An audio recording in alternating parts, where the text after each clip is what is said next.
A mundet vërtet që kjo pjesë e trupit që shpesh e anashkallojmë të jetë një lloj sistemi paralajmërimi për problemet tona të brendshme? Materiali burimor që po analizojmë argumenton se po, veçanërisht kur bëhet fjalë për shëndetin e mëlçisë. Para se të vazhdojmë, diçka shumë e rëndësishme. Duhet ta theksojmë qartë. Ky është një shpjegim i materialit burimor, jo një diagnozë mjekësore. Pra, informacionet janë për qëllime informuese. Për çdo problem shëndetësor, adresa e parë dhe e vetme duhet të jetë gjithmonë mjeku. Mirë, pyetja e parë logjike është: pse pikërisht këmbët? Çfarë i bën ato kaq të veçanta sa të konsiderohen një sistem alarmi? E po, sipas materialit burimor, përgjigjja ka të bëjë në diçka themelore, distancën dhe qarkullimin e gjakut. Ato janë si pika fundore e sistemit dhe aty shpesh shfaqen problemet e para. Le ta mendojmë pak. Zemra ka një punë goxhat vështirë. Duhet të pumpojë gjakun deri në skajet më të largëta të trupit. Dhe cilat janë skajet më të largëta? Këmbët, sigurisht. Prandaj, sipas logjikës së paraqitur në burim, çdo problem me qarkullimin, çdo vështirësi vaskulare, ka shumë gjasa të shfaqet pikërisht aty poshtë, përpara se të ndihet diku tjetër. Pra, le të kalojmë te pjesa praktike. Cilat janë këto shenja? Do të shohim fillimisht shenjat vizuale, ato që mund t'i vërejmë me sy të lirë, në lëkurë dhe të thonjtë.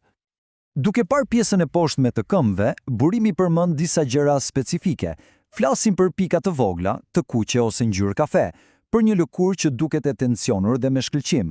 Pastaj, ato që njihen si venat merimang, dhe së fundi, thembrat e çara thellë. Tani, le të ndalemi pak më gjatë te njëra prej tyre. Këto vena merimang ose siç quhen teknikisht nevus merimang, janë në thelb enë të vogla gjaku që janë fryrë dhe bërë të dukshme. Po, pse ndodh kjo?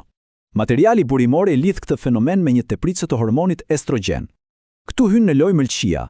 Një mëlçi e shëndetshme e filtron estrogenin e tepërt. Por kur ajo është e mbingarkuar ose nuk punon me kapacitet të plot, ky proces nuk kryhet siç duhet. Një tjetër shenjë specifike që përshkruhet është edema me gropëzim. Testi është fare i thjeshtë. Nëse shtypet me gisht lëkura dhe pasi hiqet gishti, mbetet një grops për disa momente, kjo tregon se ka një akumulim lëngësh. Burimi i liston këtë si një tjetër sinjal të mundshëm. Dhe historia nuk mbaron me lëkurën. Edhe thonjtë, sipas burimit, kanë gjëra për të treguar. Për shembull, shfaqja e kërpudhave, një shtrathoj që duket i bardhë dhe jo roz, apo humbja asaj gjysmëhëne të vogël në bazën e thojit. Këto nuk lidhen vetëm me qarkullimin e dobët, por sugjerohet se mund të jenë edhe shenja një çekuilibri në mikroflorën e trupit. Mirë, deri tani folëm për gjërat që shohim, po për gjërat që ndjejmë, sepse sipas materialit burimor, ndjesitë fizike në këmbë janë po aq të rëndësishme.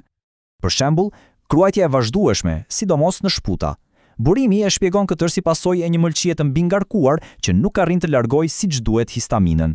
Pastaj kemi dhimbjen e pashpjegueshme, një ndjesi të vazhdueshme nxehtësie, apo edhe një erë e keqe dhe e pazakontë. Të gjitha këto, sipas burimit, mund të jenë sinjale se procesi detoksifikimit ka ngecur diku. Mirë, i pam simptomat. Tani lind pyetja: çfarë i shkakton këto probleme në radhë të parë? Le të bëjmë një hap pas dhe të shohim se cilët janë faktorët që burimi identifikon si stresuesit kryesor për mëlçin. Lista e fajtorëve të mundshëm është goxha e gjatë. Aty përfshihen medikamente të caktuara, konsumi i lartë i sheqerit, sidomos ai shurupi i misrit me fruktozë të lartë, gjithashtu dietat që janë të varfra në perime të freskëta. Sigurisht, alkooli i tepërt. Por interesant është se burimi përmend edhe konsumin e tepërt të proteinave, i cili me kalimin e kohës mund të mbinjarkojë jo vetëm mëlçin, por edhe veshkat. Dhe e gjithë kjo ideje që organet janë të lidhura me njëri tjetrin përmbledhet shumë mirë në një citat nga materiali burimor. Nëse njëri organ është i sëmur, zakonisht të gjithë janë mjaft të bllokuar dhe jo të shëndetshëm. Me fjalë të tjera, një problem në një pjesë të sistemit tregon se gjithë sistemi është nën presion. Pra, identifikuam sinjalet dhe shkaqet e mundshme. Po tani, a ka ndonjë lugdalje? Materiali burimor nuk na lë vetëm me problemin. Ai propozon edhe një strategji të mundshme për të mbështetur shëndetin e mëlçisë.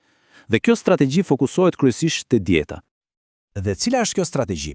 Burimi propozon një qasje specifike, një kombinim i asaj që njihet si dietë e shëndetshme ketogjenike, e shoqëruar me agjërim me ndërprerje. Kjo paraqitet si një mënyrë për t'i dhënë mëlçisë mbështetjen e nevojshme. Dhe kështu arrim në fund me një pyetje që na fton të reflektojmë. Kjo përmbledh gjithë thelbin e këtij materiali. Trupi ynë flet vazhdimisht, dërgon sinjale pa pushim. Pyetja e vërtetë është, apo i dëgjojmë ne ato sinjale veçanërisht ato që vijnë nga vendet që më së paku i presim. Faleminderit.